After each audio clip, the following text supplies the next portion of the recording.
వీసాలపై America ప్రభుత్వం యుద్ధం ఇంకా కొనసాగుతూనే ఉంది. అమెరికా వెళ్ళాలి, అగ్రరాజ్యంలో చదువుకోవాలి అనేటువంటి కలలుగా మారిపోయేటువంటి సమయం దగ్గర పడుతున్నట్టుగానే కనిపిస్తుంది.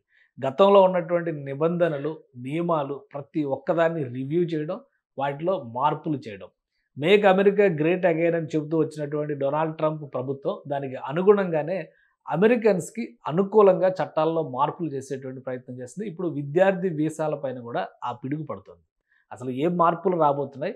మన విద్యార్థులకి భవిష్యత్తులో అమెరికా వెళ్లి చదువుకోవాలంటే అదొక తీరని కలగానే మారిపోయేటువంటి అవకాశం ఉందా? విశ్లేషించే ప్రయత్నం చేద్దాం. మనతో పాటు లా రీసెర్చర్ భూమిరెడ్డి సాయి శ్రీనివాస్ రెడ్డి గారు ఉన్నారు. సాయి శ్రీనివాస్ గారు నమస్తే. నమస్తే సార్.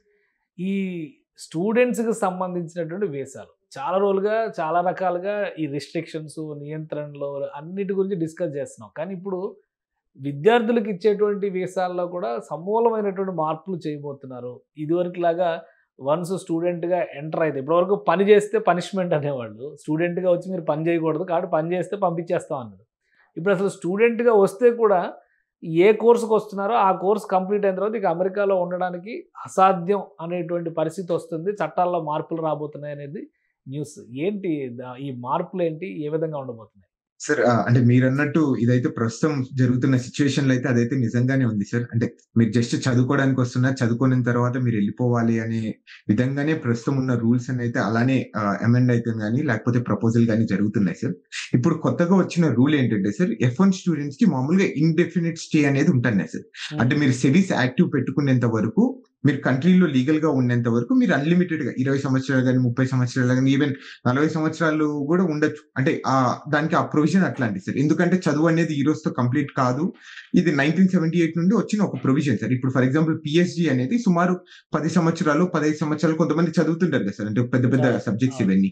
సో దాని పరంగా ఆ రోజు 1978లో ఈ రూల్ తీసుకొని రావడం జరిగింది సార్. అంటే స్టూడెంట్‌కి మామూలుగా మిగతా వీసాలకు మాత్రము డిఫరెన్స్ ఏంటంటే మీరు లిమిటెడ్ స్టేలో ఉండాలి. మేము అన్‌లిమిటెడ్ స్టేగా ఉండొచ్చు. మాకంటే సింపుల్‌గా మనం ఎలా తెలుసుకోవచ్చు అంటే మీరు I-94లో మామూలుగా మనము ఎంటర్ అయినప్పుడు మీకు B1 వీసా లేకపోతే B2 వీసా మీద వచ్చినప్పుడు మీకు 6 నెలల వ్యాలిడిటీగా ఉండి డేట్ అనేది వస్తది. స్టూడెంట్స్‌కి ఎక్కడే గాని DS అని వస్తది సార్. అంటే డ్యూరేషన్ ఆఫ్ స్టేటస్ అని. మీరు లీగల్‌గా స్టేటస్ సెవీస్ అనేది మెయింటైన్ చేసుకున్నంత వరకు మీరు అమెరికాలో కొనసాగించు అనేది ముందు రూల్ ఉండేది. ఇప్పుడు దాన్ని రిమూవ్ చేసేసి 4 సంవత్సరాలకి లేకపోతే 2 సంవత్సరాలకి అంటే మీరు ఎన్ని సంవత్సరాలు చదువుకుంటున్నారు ఇక్కడ చదువు అంత సంవత్సరాల వరకే మీకు ఇది ఇస్తామని చెప్పడం జరిగింది సార్. కానీ అంటే ఒకటి ఇప్పుడు స్టూడెంట్స్‌కి కోర్స్‌ని బట్టి సమయాన్ని డిసైడ్ చేస్తారు.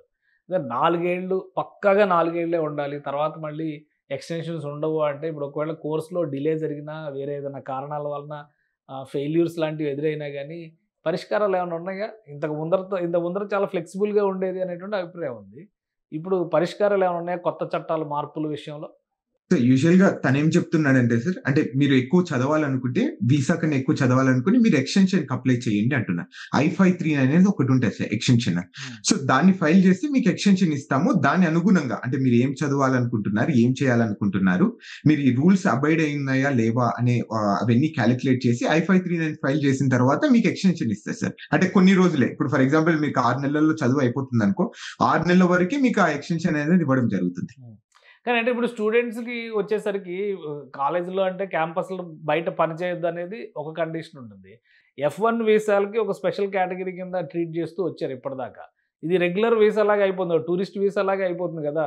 ఒక time limit, time bound, course రిలేటెడ్‌గా పెడితే దీనివలన అమెరికన్ యూనివర్సిటీస్‌కి నష్టం జరగదా? ఇప్పటికే చాలా యూనివర్సిటీల్లో కొంత అసంతృప్తి వ్యక్తం అవుతుంది. విదేశీ విద్యార్థుల్ని ప్రోత్సహించకపోవడం పైన అనేటువంటి అభిప్రాయం వస్తుంది. సో ఈ కొత్త నిబంధన మళ్ళీ ఒక గుదిబండ అవుతుందా? సార్ అంటే ఇప్పుడు ప్రస్తుతం ఉన్న సిట్యుయేషన్స్‌లో అయితే మీరు చెప్పినట్టయితే యూనివర్సిటీస్‌కి అంటే ఈసారి ఈ ఫాల్ ఇన్‌టేక్ అయితే చాలా తక్కువ స్టూడెంట్స్ వచ్చారు సార్. నాఫ్సా అనే ఒక సంస్థ చెప్పిన రిపోర్ట్ ప్రకారం సుమారు 80% అంటే లాస్ట్ ఇయర్‌కి ఈసారికి 80% స్టూడెంట్స్ అనేది తగ్గిపోవడం జరిగింది. అంటే కొన్ని వేల కోట్ల రూపాయలు అమెరికాకు అంటే యూనివర్సిటీస్ కానీ అనుసంధానమైన ఈ యూనివర్సిటీస్ చుట్టుపక్కల రెస్టారెంట్స్ కానీ, చిన్న చిన్న క్లోతింగ్ ఇవన్నీ అంటే దాని మీద యూనివర్సిటీస్ మీద డిపెండ్ అయ్యేటన్ని సో కంప్లీట్‌గా డౌన్‌ఫాల్‌లో నడుస్తున్నట్టు మనకైతే న్యూస్ తెలుస్తుంది సార్. అంటే దీని ద్వారా మీరు చెప్పినట్టు తప్పకుండా యూనివర్సిటీస్ అయితే సస్టైన్ అయితాయా లేవా అనేది కూడా కొన్ని ఒక అనాలిసిస్ అయితే మనం చేయాల్సింది ఉంటది. సో ఇప్పుడు ఇది గో అహెడ్డా? అంటే ఇక డెసిషన్ అయిపోయింది.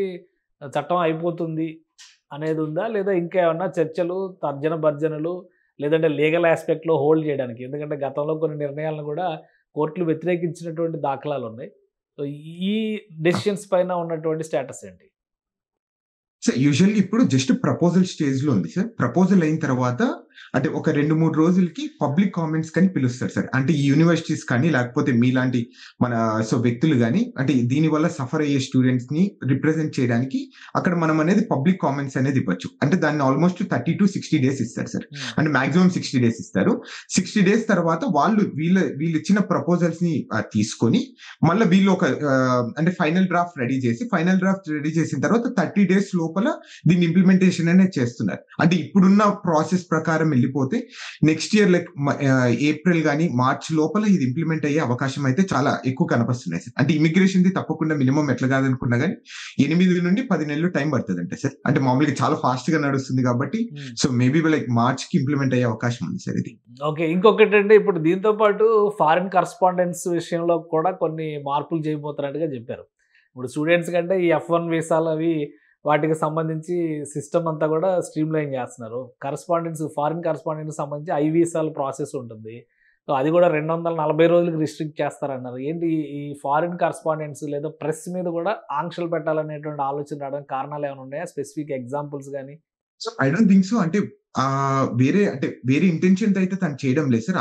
అందరికి యథాచేవగా ఇప్పుడు H1బీస్ నుండి F1 గాని, I1 గాని ఇప్పుడు వివిధ వీసాలకు ఎట్లా చేస్తున్నారు దీనికి కూడా అలానే చేస్తున్నాడైతే నేను అనుకుంటున్నాను. సో వేరే ఇంటెన్షన్ అయితే ఎక్కడ కనపరావడం లేదు. దాని గురించి పెద్ద ఇప్పుడు ప్రస్తుతం యాజ్ ఆఫ్ నౌ చర్చ అయితే చాలా తక్కువగా నడుస్తుంది. ఎందుకంటే చాలా లిమిటెడ్ మీడియా రిప్రజెంటేటివ్స్ అమెరికాకు వచ్చి ఇక్కడ అంటే ఉంటారు కాబట్టి సో దాని గురించి పెద్దగా చర్చ జరగడం లేదు. దాని రియల్ ఇంటెన్షన్ అనేది ఎక్కడ కనపరావడం లేదు సార్. అంటే మీకు తెలుసో తెలీదో ఇది ఆల్రెడీ 2019లో ఒకసారి ట్రై చేశారు సార్. ఆ రోజున్న ట్రంప్ అడ్మినిస్ట్రేషనే సేమ్ ఇలాంటి రూలే ఇంప్లిమెంట్ చేయాలని. సో మళ్ళీ నెక్స్ట్ బైడెన్ వచ్చిన తర్వాత దీన్ని రిమూవ్ చేశారు. అంటే ఆ రోజున్న యూనివర్సిటీస్ ప్రెషర్ చేయడం గానీ సో లేకపోతే ట్రంప్ అడ్మినిస్ట్రేషన్ కంప్లీట్ అయిపోవడం గానీ ఇవన్నీ జరిగాయి. కానీ యాజ్ ఆఫ్ నౌ ఇంకా ట్రంప్ కి ఇంకా 3 ఇయర్స్ ఉంది కాబట్టి సో మేబీ తను అనుకున్న రూల్స్ అన్ని ఇంప్లిమెంట్ అయ్యే అవకాశం ఉంది సార్. అంటే ఫర్ ఎగ్జాంపుల్ H1B గానీ లేకపోతే ఈ మార్పులు చేర్పులు చేయడం వలన యూనివర్సిటీస్ కి లేదా అమెరికన్ గవర్నెన్స్ కి ఏమన్నా బెనిఫిట్ జరుగుతుందా లేదా ఒక గందరగోళ స్థితి? ఎందుకంటే ఒక్కొక్కరు వెర్షన్ ఒక్కొక్కలా ఉంటుంది. ఇక్కడ ఉన్న వాళ్ళు అక్కడికి వెళ్ళాలని ఆశతో ఉన్నారు కాబట్టి నెగిటివ్గా మాట్లాడే అవకాశం ఉంటుంది ఆబ్వియస్గా. అక్కడ ఉన్న వాళ్ళ మనస్తత్వం ఏంటి? వాళ్ళు ఎలా ఫీల్ అవుతున్నారు? ఈ చేంజెస్ పట్ల సానుకూలంగానే ఉన్నారా? అంటే యూజువల్‌గా ఎలా సానుకూలంగా ఉంటారు సార్? అంటే స్టూడెంట్స్‌కి రావడం వల్లనే కదా సార్ ఏ ఎకానమీ అయినా గాని అంటే ఇర్రెస్పెక్టివ్ ఆఫ్ ద అంటే అమెరికన్ గాని, కెనడా గాని, ఇండియా గాని సో విద్యార్థులు రావడం వల్లనే ఆ యూనివర్సిటీ పబ్లిక్ యూనివర్సిటీ సస్టైన్ అయ్యే అవకాశం ఉంది. ఇప్పుడు ఆ డబ్బులనేది రాకపోతే ఎలా సస్టైన్ అయితదని కూడా ఒకసారి వీళ్ళు కూడా ఆలోచిస్తారు. అంటే ఇప్పుడు మేము ఫీజు కట్టడం వల్లనే ఇప్పుడు అంటే చాలా మంది మనమంటే మేమని కాదు. సో ఆ యూనివర్సిటీస్‌లో ఉన్న ఎంప్లాయీస్‌కి జీతాలు గాని, లేకపోతే యూనివర్సిటీస్ మెయింటెనెన్స్ కానీ ఇవన్నీ నడుస్తది. అదే లేకపోతే యూనివర్సిటీస్ ఎలా సస్టైన్ అయితదని మెయిన్ ఆర్గ్యుమెంట్. అంటే ఇది ఎప్పటి నుండో యూనివర్సిటీస్ విపరీతమైన గాని అగైన్స్ట్ గా మాట్లాడుతూ వస్తున్నాయి. అంటే ఇప్పుడు కూడా తప్పకుండా యూనివర్సిటీస్ అన్ని అగైన్స్ట్ గా మాట్లాడతాయి అయితే నేను అనుకుంటున్నాను. అంటే ఇప్పుడు ఈ కండిషన్స్ వలన ఎక్కువ లాస్ అయ్యేది ఇండియన్ స్టూడెంట్సా లేదా ఓవరాల్ గా వరల్డ్ కమ్యూనిటీలో అమెరికాకు వచ్చే వాళ్ళు ఇండియన్స్ మెజారిటీ ఉండి ఉండొచ్చు లేదా ఒక మేజర్ షేర్ కింద నిలబడి ఉండొచ్చు. మిగతా దేశాల పరిస్థితి ఏంటి? అందరికీ ఇవే రూల్స్ కదా, ఇండియన్స్కే ఇబ్బంది అవుతుందా, అందరికీ ఇబ్బంది అవుతుందా? అందరికీ ఇట్లనే ఇబ్బంది అయితది సార్. అప్పుడు ఏమైతదంటే కొంచెం ఎప్పుడైనా గాని ఈ స్టూడెంట్స్ మీద ఈ బ్యూరోక్రాట్స్ కానీ, ఈ ప్రాసెసింగ్ గాని, లేకపోతే ఈ కాస్ట్ ఎక్కువ కావడం గాని, ఈ అన్సర్టనిటీ వచ్చినప్పుడు ఏమైతదంటే మన భారతీయులు గాని, వివిధ దేశాలస్తులు ఉన్న విద్యార్థులు గాని వేరే దేశాలకెళ్ళే అవకాశం ఉంది సార్. అంటే ఫర్ ఎగ్జాంపుల్ కెనడా గాని సో కెనడా ఈజీగా స్టూడెంట్స్‌ని ఆహ్వానిస్తుంది. లేకపోతే ఆస్ట్రేలియా గాని, లేకపోతే చైనా కూడా చెప్తుంది. సో మీరు మా దేశానికి వచ్చి చదువుకోండి మేము వీసాలు ఇస్తామంటుంది. సో దీని ద్వారా ఏమైపోతుందంటే మిగతా దేశాలని ఒకసారి ఎక్స్‌ప్లోర్ చేయాలని మన భారతీయులు గాని వివిధ దేశాల నుండి అక్కడికెళ్ళిపోయే అవకాశం ఉంది సార్. అంటే దీని వల్ల మెయిన్‌గా యూఎస్ యూనివర్సిటీస్ అనేది చాలా సఫర్ అయితాయి sir at last. Right. Thank you Srinivas Reddy గారు మీ అభిప్రాయం తెలియజేసినందుకు.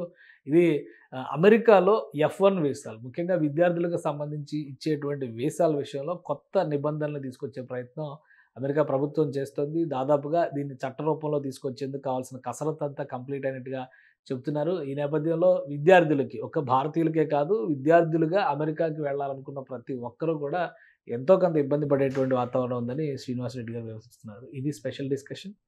Keep watching. సుమన్ టీవీలో మీ పర్సనల్ అండ్ బిజినెస్ ప్రమోషన్స్ కోసం కింది నెంబర్కి కాంటాక్ట్ చేయండి.